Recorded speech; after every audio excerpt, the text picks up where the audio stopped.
Buenas noches, somos el grupo de 17 de la teoría 1. Vamos a explicar nuestro laboratorio 2, en donde los objetivos para el experimento 1 son los siguientes, el experimento 2 y el experimento 3. Los resultados para el experimento 1 son los siguientes. Cuando observamos que cuando utilizamos la barra de hierro, los únicos anillos que son lanzados son el del aluminio y el del cobre, siendo mayor la distancia el del aluminio, pero cuando sin utilizar la barra de hierro, solo es lanzado el anillo de aluminio.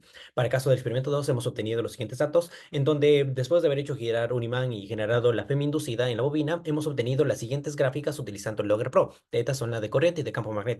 Para el caso del experimento 3 utilizamos las cuatro configuraciones del núcleo y hemos anotado los valores medidos por el multímetro y hemos utilizado la fórmula de B pico con los datos del Logger Pro en la tabla 3. Hemos elegido el núcleo cerrado y anotamos los cambios de voltaje para cada configuración del transformador. Tenemos la tabla 3, la tabla 4 y las 8 gráficas generadas por Logger Pro.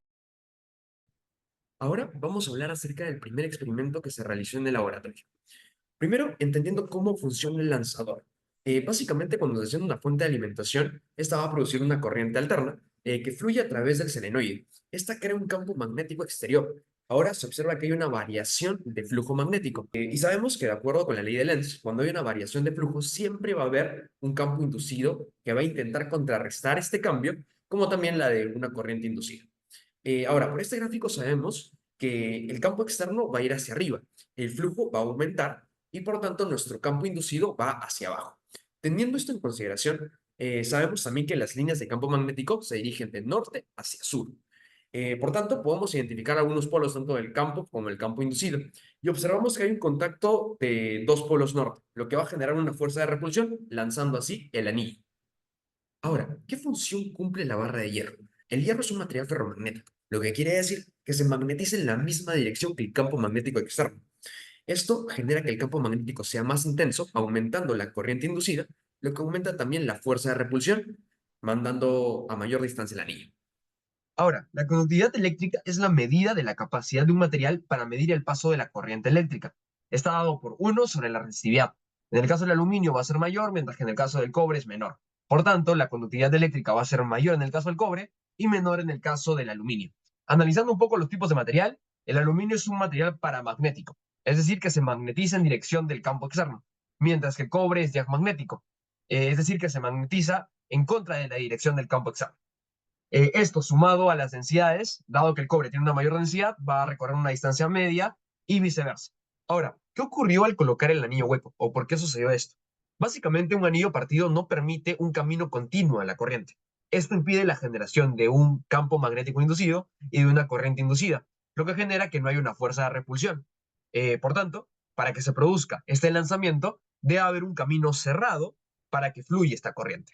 Experimento 2. Inducción electromagnética en una bobina. Preguntaba, ¿por qué al hacer girar un imán se produce una corriente? Nosotros al estar girando un imán, básicamente lo que estamos haciendo es que la dirección de su campo magnético esté cambiando constantemente. Es decir, que su flujo magnético estaría cambiando, lo cual generaría una FEM inducida en la bobina, lo que generaría que los electrones que se encuentran en el alambre de esta estén en movimiento, lo cual generaría una corriente inducida, lo cual se puede explicar a través de la ley de Faraday de la inducción electromagnética. Continuaremos con el siguiente ejercicio que se nos solicita determinar la velocidad en radios por segundo, con que gira el imán alrededor de su eje de rotación. Para ello les presento la gráfica de tiempo, corriente y campo magnético con un intervalo de tiempo de 0 a 5 segundos.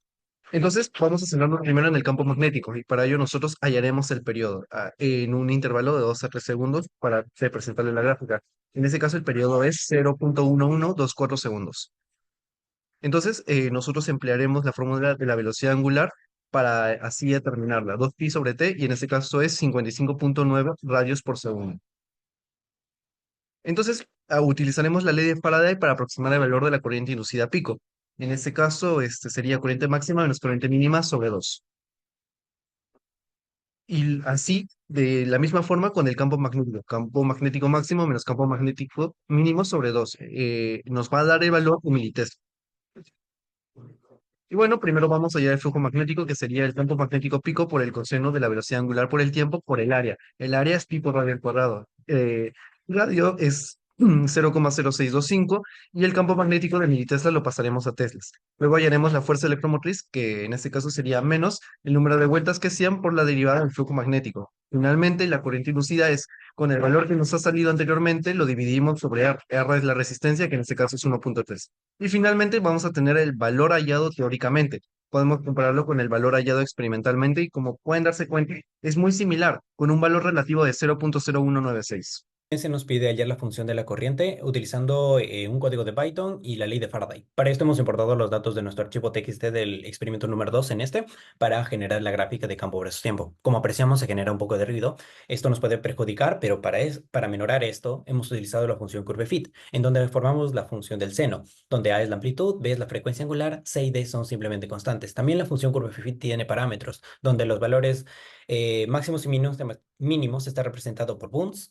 Aparte, estos parámetros, algunos lo hemos obtenido visualmente de la gráfica de campo versus tiempo, en cambio otros sí fue necesario realizar cálculos adicionales, como se muestra, y estos parámetros lo hemos reemplazado en el código para formar la siguiente gráfica, donde superponemos tanto la gráfica de campo versus tiempo inicial, que está con ruido, y el campo fit versus tiempo, la cual es generada por el seno. Vemos que se superponen de una manera adecuada y precisa, por lo tanto, nuestros datos reemplazados en los parámetros son correctos.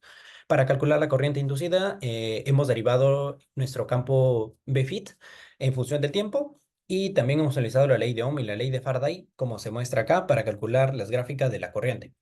Cabe destacar que una de estas es la corriente evaluada por el sensor y una evaluada por nuestros cálculos. Como se aprecia, los cálculos han sido correctos, por lo tanto, hay un pequeño desbalance nada más, pero esto es error tal vez de medición o tal vez por la conexión de algunos cables. Continuamos con el experimento número 3, en el cual la primera pregunta es ¿con cuál configuración de núcleo se obtuvieron mejores resultados? La configuración de núcleo cerrado fue la que nos brindó mejores resultados. ¿Por qué? Esto se debe a que el núcleo está hecho de un material ferromagnético, el hierro, el cual tiene una permeabilidad magnética mayor a 1000. Esto permite una mayor generación de campo magnético inducido por la bobina primaria y la corriente alterna suministrada. Asimismo, este material dirige el flujo del campo magnético adentro de la bobina secundaria, generando una FEM y corriente inducida en magnitud cercana a la original. En contraste, las otras configuraciones de núcleo generan pérdidas en el flujo del campo magnético, ya que parte del campo termina en el aire. La segunda pregunta es, determine la relación de transformación usando los valores de voltaje RMS medidos. Compara este resultado con la relación de transformación teórica. Según la relación teórica, número de vueltas 1 sobre número de vueltas 2 es igual a voltaje 1 sobre voltaje 2. En cuanto a los datos experimentales, número de vuelta 1 sobre número de vueltas 2 nos da una constante igual a 1, pero voltaje 1 sobre voltaje 2 resulta en un valor de 1.22. Podemos encontrar un error experimental del 18.7%, por lo cual cumple de gran manera los cálculos teóricos. La tercera pregunta es, ¿la relación entre voltaje RMS y pico medidos se alinean con lo teórico? Según la parte teórica, voltaje pico sobre raíz de 2 es igual a voltaje RMS. Usando la tabla 5, realizamos el cálculo de voltaje pico sobre raíz de 2 para hallar el voltaje RMS teórico. Encontramos una discrepancia promedio entre los datos teóricos y experimentales del 2.9%, casi despreciables, por lo que consideramos que se alinean con lo teórico. Por último, para las mediciones usando un transformador elevador, determine la relación de transformación. Compara este resultado con la parte teórica. La parte teórica señala que el número de vueltas 2 sobre el número de vueltas 1 es igual al voltaje 2 sobre voltaje 1. Calculando las constantes resultantes del número de vueltas, hallamos que es igual a 2 para ambos casos. Por otro lado, las constantes difieren en el cálculo de voltaje y se alejan de lo teórico. Hallamos el error experimental y nos fijamos que es de casi un cuarto porcentual de la respuesta esperada. Consideramos que es una cercanía aceptable para sistemas que no requieran una máxima eficiencia. Ahora, en base al experimento 1, se concluyó que los anillos de diferentes materiales presentaron distintas distancias recorridas. Además, el funcionamiento del lanzador de anillos se comprobó bajo la ley de Lenz y la generación de corrientes inducidas en el solenoide. Por otro lado, la barra de hierro aumentó significativamente el campo magnético y la corriente inducida en los anillos. Y por último, al usar un anillo hueco, se confirmó la necesidad de un circuito cerrado para la generación de corrientes inducidas. Conclusiones experimento 2. Generó una fuerza electromotriz y corriente inducida en una bobina utilizando un imán en movimiento, lo cual demostró ser un método efectivo para analizar fenómenos electromagnéticos y confirmar la ley de Faraday. El uso de Python para aproximar la función de corriente teórico demostró ser adecuado y eficiente para confirmar nuestra gráfica obtenida en el experimento. La frecuencia de rotación del imán afecta directamente la magnitud de la corriente inducida y el campo magnético generado, confirmando la relación entre la velocidad y el cambio de flujo magnético y la inducción electromagnética.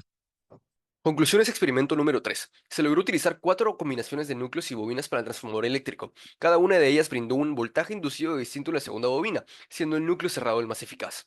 Se midió correctamente la transformación de voltaje entre las dos bobinas, verificando que la relación de transformación es cercana a la teórica, pero presenta cierto error para bobinas iguales y transformadores elevadores.